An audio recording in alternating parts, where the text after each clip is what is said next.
బంగారంలా పెంచుకున్న కొడుకుని చంపిన ఓ ఇద్దరు కరుడుగట్టిన రౌడీ షీటర్లను వెంటాడి వేటాడి చంపిందో మహిళ. పల్నాడులో జరిగిన రౌడీ షీటర్ షేక్ బాజీ హత్య సంచలనంగా మారింది. 35 ఏళ్ల ఈ రౌడీ షీటర్ కొన్నాళ్లుగా ఈ మహిళకు భయపడి ఏకంగా అనుచరులతో కోర్టుకు హాజరవుతున్నాడు. తాజాగా ఆ మహిళ చేతిలో హతమయ్యాడు. ఎన్నో కేసులున్న షేక్ బాజీ అంటే జనం హడలిపోయేవారు. అలాంటిది అతన్నే చంపేసింది ఆ మహిళ. ఆమె పేరు జాన్బీ. ఈ హత్యల వెనుక సినిమాను మించిన కథ ఉందని పోలీసులు తేల్చారు. పల్నాడు జిల్లా నరసరావుపేటలో ఉండే జాన్బీ భర్త షబీర్ 15 ఏళ్ల క్రితం చనిపోయాడు. అప్పటికే 2 కొడుకులున్నారు. వారి పేర్లు సుబానీ, హుస్సేన్. జాన్బీకి పిల్లలంటే ప్రాణం. తండ్రి లేని పిల్లలను ఎంతో ప్రేమతో పెంచుకుంది. వారికేమైనా జరిగితే తట్టుకోలేకపోయేది. అంతేకాదు వారిని ఎవరైనా చిన్న మాట అన్నా సరే వారిని వాయించందే వదిలేది కాదు. పిల్లలే ప్రాణంగా కూలీ పనులు చేసుకుంటూ ఆమె పెంచి పెద్ద చేసుకుంది. భర్త లేని బాధను మరిచిపోయి 2 కొడుకులతో హాయిగా బ్రతుకుతోంది. అయితే అదే కాలనీలో ఉంటున్న రౌడీ షీటర్లు కాసిం, షేక్ బాజీలతో ఆమెకు సాన్నిహిత్యం ఏర్పడింది. వారితో ఆమె కలిసి ఉండేది. జాన్బీ కోసం ఆ 2 రౌడీ షీటర్లు ఎప్పుడంటే అప్పుడు వచ్చేవారు. ఆమెతో గడిపేవారు. కానీ జాన్బీ పెద్ద కొడుకు సుబ్బానీకి వారిద్దరూ ఇంటికి రావడం నచ్చేది కాదు. ఇటు తల్లికి వారికి కూడా చెప్పాడు. అయినా రౌడీ షీటర్లు కావడంతో బచ్చాగాడు మనల్నేం చేస్తాడులే అని నిర్భయంగా జాన్బీ కోసం వారింటికి వచ్చేవారు. ఆమెతో సాన్నిహిత్యంగా గడిపేవారు. మందు విందుతో మజా చేసుకుని వెళ్లేవారు. ఇవన్నీ చూసిన సుబానీ తట్టుకోలేకపోయాడు. తమ ఇంటికి రావద్దని రౌడీ షీటర్లైన కాశీ, షేక్ బాజీలను హెచ్చరించాడు. అయినా వారు అలాగే వస్తూ ఉండడంతో సీరియస్ అయ్యాడు సుబానీ. మా ఇంటికి రావద్దని వారి మొహం మీద తలిపేశాడు. దీంతో జాన్బీతో గడిపేందుకు ఆమె పెద్ద కొడుకు అడ్డుగా ఉన్నాడని రగిలిపోయారు. కానీ జాన్బీకి 2 పిల్లలంటే ప్రాణం. వారి కోసం దేవుడినైనా ఎదురిస్తుందని వారికి తెలుసు. అందుకే జాన్బీకి తెలియకుండానే సుబానీని చంపాలి అనుకున్నారు ఆ 2. కొడుకును చంపిన తర్వాత ఏం చేస్తుందిలే, ఆడదే కదా అనుకున్నారు. ఆ తర్వాత మళ్లీ దగ్గర కావచ్చు అనేది వారి ప్లాన్. జాన్బీతో కలిసి ఉండేందుకు అదును చూసి 2021 ఆగస్టులో సుబానీని ఒంటరిగా పట్టుకుని నిర్మానుష్య ప్రాంతానికి తీసుకెళ్లారు. అక్కడ కాసిం, షేక్ బాజీలు మరో 3 స్నేహితులతో కలిసి గొంతు కోసి చంపేశారు. అయితే వారే చంపారని పోలీసులు పట్టేసుకున్నారు. దీంతో నా దగ్గరకు వచ్చేవారే నా కోసం తన కొడుకును చంపడంతో జాన్బీ రగిలిపోయింది. కొడుకును ప్రాణంగా పెంచుకుంటే చంపుతారా అంటూ పోలీసుల ముందే కొడుకు మృతదేహంపై ప్రమాణం చేసింది. నిన్ను చంపిన వారిని వదలను బిడ్డ, నా జీవితం ఏమైనా పర్వాలేదు. వారిని చంపి నీ ఆత్మకు శాంతి చేకూరుస్తా. నిన్ను చంపే వరకు వస్తారని తెలిస్తే నా ఇంటి గడప దాటనిచ్చేదాన్ని కాదంటూ ఏడుస్తూనే పోలీసుల ముందే శపథం చేసింది జాన్బీ. కానీ అప్పటికి కూడా అంటే ఆమె ఏడుపు శబదాలను లైట్ తీసుకున్నారు రౌడీ షీటర్లు. కోపంలో కొడుకు పోయాడన్న బాధలో అని ఉంటుందిలే అనుకున్నారు, నవ్వుకున్నారు. అయితే పోలీసులు రౌడీ షీటర్లను అరెస్ట్ చేసి జైలుకు పంపారు. కానీ 3 నెలల తర్వాత బెయిల్పై బయటకు వచ్చారు. ఇది తెలియగానే తనంటే పడిచచ్చే కాసింను కాంటాక్ట్ చేసింది జాన్బీ. అతన్ని చంపేందుకు స్కెచ్ చేసింది. కాసింను మచ్చిక చేసుకుని కవ్వించి రప్పించింది. తన చిన్న కొడుకు, తమ్ముడితో కలిసి కాసింకు మద్యం తాగించారు. ఆ తర్వాత చిత్రాలయ టాకీస్ దగ్గర రాత్రి సమయంలో అత్యంత దారుణంగా చంపింది జాన్బీ.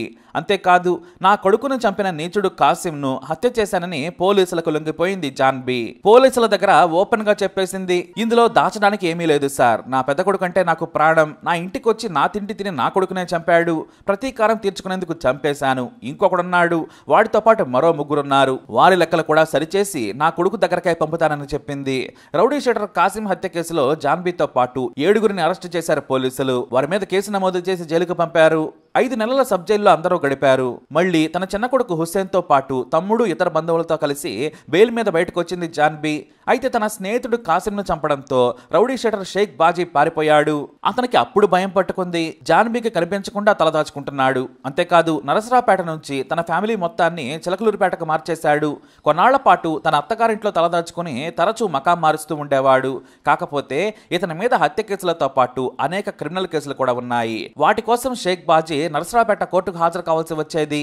అయితే జాన్బీ భయానికి తన అనుచరులను రక్షణగా పెట్టుకుని మరీ కోర్టుకు వచ్చేవాడు. ఆ తర్వాత భయంగానే పారిపోయేవాడు. రౌడీ షీట్ ఉండడంతో తరచూ పోలీస్ స్టేషన్లకు కూడా రావాల్సి వచ్చేది. దాక్కోవాల్సిన పరిస్థితి వచ్చినా కూడా బయటకు రాని పరిస్థితి బాజీది. ఇక జాన్బీ బయటకు వచ్చిన తర్వాత రౌడీ షీటర్కు భయం పెరిగింది. దీంతో చాలా జాగ్రత్తగా మసులుకుంటున్నాడు. మరోవైపు తన కొడుకును చంపిన షేక్ బాజీని చంపేందుకు చాలా ప్రయత్నాలు చేసింది. కానీ వీలు కాలేదు. అయితే కోర్టులో ఉంటున్నాడు, లేదంటే పోలీస్ స్టేషన్ దగ్గర తన అనుచరులతో పిల్లలతో గడిపేవాడు. దీంతో అతన్ని చంపడం కష్టమని భావించిన జాన్బీ మళ్లీ వల విసిరింది. శృంగారం కోసం ఎక్కడికైనా వస్తాడని ఆమెకు తెలుసు. నీకోసం నేను వెయిట్ చేస్తున్నాను. కాసిం హత్య వేరే కారణంతో జరిగింది. నువ్వంటే నాకు ఇష్టమే. మనం గతం మరిచిపోదాం, కలిసి ఉందాం. నా బిడ్డకు కారణం వాడేనని నాకు తెలుసు. అందుకే వాడిని చంపాను, నీకు దగ్గరయ్యాను. నాకు మాత్రం ఎవరు తోడున్నారని కవ్వించింది. దీంతో జాన్బీ ప్రేమను చూసి నమ్మాడు. అలాగే ధైర్యంగా తిరగడం మొదలు పెట్టాడు. అలా జూన్ 20 రాత్రి జాన్బీతో గడపాలనే అత్యాశతో పిలవగానే వచ్చేశాడు. వారంతా దగ్గరలోని గుట్టలో మద్యం పూటుగా తాగారు. అక్కడ జాన్బీ కొడుకు హుస్సేన్, తమ్ముడి మిత్రులు గోపీకృష్ణ, హరీష్లు దాక్కున్నారు. ఇక మద్యం మత్తు ఎక్కగానే తమ వారిని పిలిచింది జాన్బీ.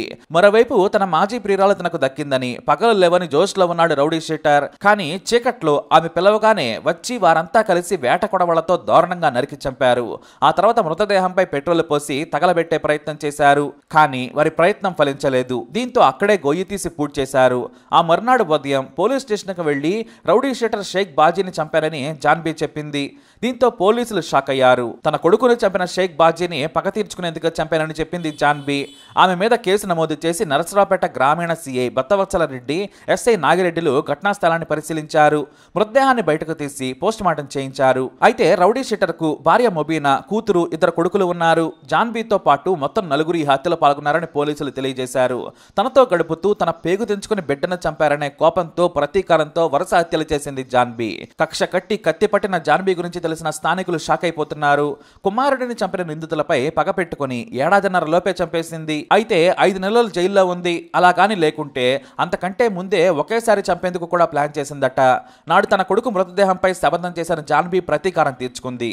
అయితే ఆ జ్వాల ఇద్దరితో ఆగిపోతుందా, ఇంకా మండుతూనే ఉంటుందా అనేది ముందు ముందు తెలియనుంది. ఎందుకంటే లెక్క ఇంకా సరిపోలేదు. ఇంకా 3 మిగిలిపోయి ఉన్నారు. మరి శత్రు శేషం ఉంచుతుందా లేదా అనేది వేచి చూడాల్సిన సమయమే. ఈ వీడియో అప్డేట్స్ కోసం మై ఛానల్ ఫాలో అవ్వండి. అలాగే తప్పకుండా సబ్స్క్రైబ్ చేసుకోండి.